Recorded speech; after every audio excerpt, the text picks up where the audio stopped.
Hi friends, this is Vincent. நம்ம சேனலுக்கு உங்களை அன்புடன் வரவேற்கிறேன். நம்ம சேனல் வந்து பாத்தீங்கன்னா உங்களோட கரியரை செட் பண்ணுறதுக்காக 12th நிறைய வீடியோஸ் வந்து உங்களுக்கு நம்ம கொடுத்துட்டு இருக்கோம். கண்டிப்பா நம்ம சேனலை ஃபாலோ பண்ணுங்க. மறக்காம உங்க ஃப்ரெண்ட்ஸுக்கு மேக்ஸிமம் நம்ம சேனலை பத்தி சொல்லுங்க. கண்டிப்பா நீங்க பண்ண வேண்டிய ஒரே ஒரு விஷயம் என்ன சொல்லுங்க, நம்ம சேனலோட வாட்ஸ்அப் குரூப்ல ஜாயின் பண்ணிருங்க.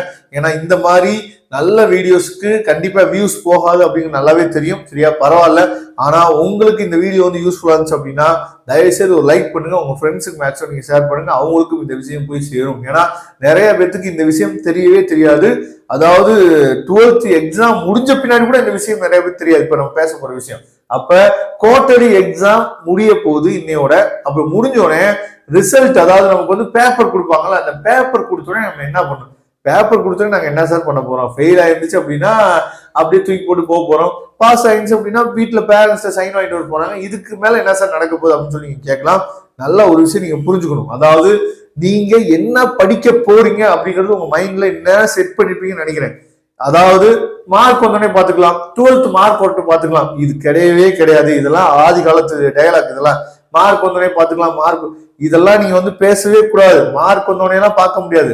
எய்மை முதல் செட் பண்ணுங்க, உங்க கோலை முதல் செட் பண்ணுங்க. இன்ஜினியரிங் படிக்க போறீங்களா, நர்சிங் படிக்க போறீங்களா, இல்ல வந்து அக்ரி படிக்க போறீங்களா, இல்ல வந்து நான் நீட் எக்ஸாம் தான் எழுத போறேன், இல்ல ஜேஇ எழுத போறேன், இந்த மாதிரி ஏதாவது ஒரு கோல் வந்து முதல்ல செட் பண்ணுங்க. சரியா, அப்ப நான் இன்ஜினியரிங் படிக்க போறேன் அப்படின்னா, சரியா, நான் இன்ஜினியரிங் படிக்க போறேன் அப்படின்னா அதுல என்ன பண்ணுவாங்க அப்படின்னா கட் ஆஃப் அப்படின்னு சொல்லி என்ன பண்ணுவாங்க, தமிழ்நாடு லெவல்ல கட் ஆஃப் கால்குலேட் பண்ணுவாங்க. அந்த கட் ஆஃப் கால்குலேட் பண்றதுக்கு நல்லா இன்ஜினியரிங்க்கு, சரியா, இது வந்து என்ன பாத்தீங்கன்னா இன்ஜினியரிங்க்கு நம்மளோட மேக்ஸ் மார்க் இருக்கு பாத்தீங்களா, அது அப்படியே 100க்கு நீங்க எவ்வளவு எடுக்கிறீங்களோ அதை அப்படியே எடுத்துக்குவாங்க. சரியா, மேக்ஸ் மார்க் அப்படியே 100க்கு. சரியா, இப்போ உதாரணத்துக்கு நீங்க 100க்கு 98 எடுக்கிறீங்க அப்படின்னா இங்க 98 எடுத்துக்குவாங்க. அதுக்கப்புறம் கெமிஸ்ட்ரி மார்க் என்ன பண்ணுவாங்கன்னு சொல்லி பாத்தீங்கன்னா, உங்களுக்கு கெமிஸ்ட்ரி மார்க்கை 2 டிவைட் பண்ணணும். 2 டிவைட் பண்ணா 50. இப்ப நீங்க ஒரு 44 எடுக்கிறீங்க அப்படின்னா உங்களுக்கு எவ்வளவு மார்க் வருவீங்க, 22ன்னு வரும். அப்ப நீங்க ஒரு 88 எடுக்கிறீங்க அப்படின்னா இங்க எவ்வளவு வரும், இங்க 44 வரும். அதே மாதிரி பிசிக்ஸ் வந்து பாத்தீங்கன்னா 100 2 டிவைட் பண்ணிடுவாங்க, அப்ப இங்க 50 ஆயிரும். அதே மாதிரி நீங்க ஒரு சரி ஒரு 100 எடுத்துட்டீங்க, சென்டம் ஸ்கோர் பண்ணீங்க அப்படின்னா இங்க வந்து எவ்வளவு வந்துடும், இங்க 50 மார்க் வந்துடும். அப்ப இதை ஆட் பண்ணோம் அப்படின்னா 200க்கு எவ்வளவு, இதுதான் உங்களுக்குரிய கட் ஆஃப். 200க்கு எவ்வளவு, இதுதான் உங்களுக்குரிய கட் ஆஃப். அப்ப நீங்க குவார்டர்லி மார்க் வந்தோடனே நான் இன்ஜினியரிங் தான் படிக்க போறேன் அப்படின்னா இந்த 3 சப்ஜெக்ட் தான் நமக்கு ரொம்ப முக்கியம். அப்போ உங்களோட கட் ஆஃப் வந்து எவ்வளவு வருது அப்படிங்கறத பாருங்க. அப்ப நான் நல்ல காலேஜ்ல போய் ஜாயின் பண்ணணும் அப்படின்னா 190க்கு மேல கட் ஆஃப் வரணும். அப்போ 190க்கு மேல வந்துச்சா இல்லையான்னு சொல்லி பாருங்க. அப்ப எந்த சப்ஜெக்ட்டுக்கு நான் அதிகமா முக்கியத்துவம் கொடுக்கணும் அப்படிங்கறத நீங்க பாருங்க.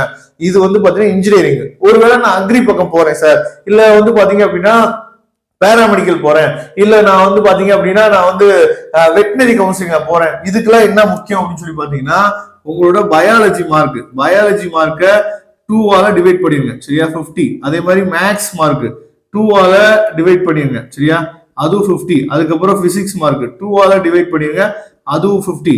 அதுக்கப்புறம் கெமிஸ்ட்ரி மார்க் 2 டிவைட் பண்ணிருங்க, அதுவும் 50. அப்ப 200க்கு எவ்வளவு, இதுதான் வந்து பாத்தீங்க அப்படின்னா உங்களோட அக்ரி மார்க். சார் அக்ரிக்கு மேக்ஸ் மார்க் வருமா, வரும். சரியா, இது வந்து அக்ரிக்கு என்னன்னு சொல்லி பாத்தீங்கன்னா கட் ஆஃப் கால்குலேட் பண்றது. அதே மாதிரி பேராமெடிக்கலுக்கு இதே தான், அதே மாதிரி வெட்டினரிக்கு இதே தான். சரியா, அப்ப இந்த மாதிரி நீங்க என்ன பண்ணணும் அப்படின்னா போக்கஸ்டா இப்ப இருந்தே உங்களோட கோலை செட் பண்ணிட்டு அதை நோக்கி நீங்க டிராவல் பண்ண ஆரம்பிக்கணும். அப்ப எதுல எந்த சப்ஜெக்ட்ல எவ்வளவு மார்க் நான் இன்க்ரீஸ் பண்றது, நான் ஏற்கனவே சொன்னேன்னா இந்த மாதிரி வீடியோ போட்டா வியூஸ் அதிகமா போகுமா, போகவே போகாது. ஏன்ங்கிறது நல்லாவே தெரியும், பாருங்க. சரியா, இந்த வீடியோக்கு கண்டிப்பா வியூஸ் போகாது அப்படிங்கிறது எனக்கு நல்லாவே தெரியும்.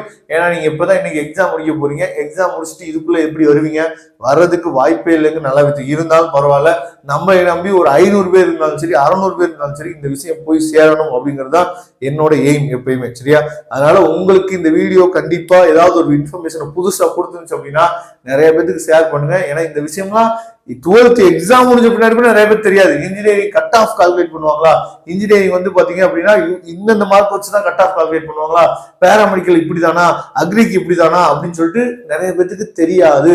அதனால தயவு செய்து என்ன பண்ணுங்கன்னு பாத்தீங்கன்னா இந்த மாதிரி வீடியோஸ் ஷேர் பண்ணுங்க. அப்போ நீங்க குவார்டர்லி மார்க் வந்தோடனே இந்த மாதிரி நீங்க என்ன பண்ணுங்க, கட் ஆஃப் வந்து கால்குலேட் பண்ணி பாருங்க. கட் ஆஃப் கால்குலேட் பண்ணி பார்த்துட்டு நீங்க பண்ண வேண்டிய விஷயம் என்னன்னு சொல்லி பாத்தீங்கன்னா, எதுல இம்ப்ரூவ் ஆகணுமோ அதை இம்ப்ரூவ் பண்ணுங்க அடுத்த எக்ஸாமுக்கு. அப்ப குவார்டர்லி எக்ஸாம்ல எடுத்த கட் ஆஃப் விட ஹாஃப்லி எக்ஸாம்ல அதிகமாகணும். ஹாஃப்லி எக்ஸாம்ல எடுத்த கட் ஆஃப் விட ஃபர்ஸ்ட் டிவிஷன்ல அதிகமாகணும். ஃபர்ஸ்ட் டிவிஷன்ல எடுத்த கட் ஆஃப் விட பப்ளிக் எக்ஸாம்ல கண்டிப்பா அதிகம் வாங்கிடலாம் நீங்க இந்த எய்ம்ல போனீங்க அப்படின்னா. கண்டிப்பா இந்த வீடியோ உங்களுக்கு ரொம்ப யூஸ்ஃபுல்லா நினைக்கிறேன். யூஸ்ஃபுல்லா இருந்துச்சு அப்படின்னா லைக் பண்ணுங்க, உங்க ஃப்ரெண்ட்ஸுக்கு மேக்ஸிமம் ஷேர் பண்ணுங்க. மறக்காம நம்ம சேனலோட வாட்ஸ்அப் குரூப் ஜாயின் பண்ணுங்க. தேங்க்யூ. நம்ம நெக்ஸ்ட் வீடியோ பார்க்கலாம்.